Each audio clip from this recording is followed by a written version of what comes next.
Momen Ibu Negara Iriana Joko Widodo menjahili pasukan pengamanan presiden atau Pas Pampres beredar viral di media sosial.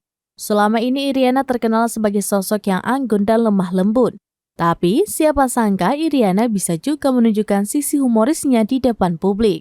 Momen tersebut rekam dalam video yang kemudian viral di media sosial. Videonya dibagikan oleh akun TikTok @adindamajidah seperti dikutip pada Minggu 17 September 2023.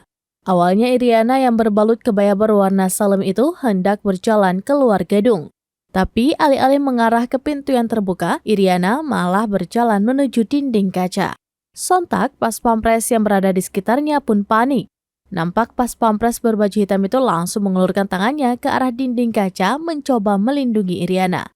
Bahkan istri Wakil Presiden Ma'ruf Amin, Wuri Estuhandayani yang berjalan bersama Iriana pun ikut panik. Tetapi Iriana malah tersenyum seolah senang berhasil melancarkan aksi pranknya. Iriana tampak tersipu dan tertawa kecil seraya berjalan ke arah pintu yang benar.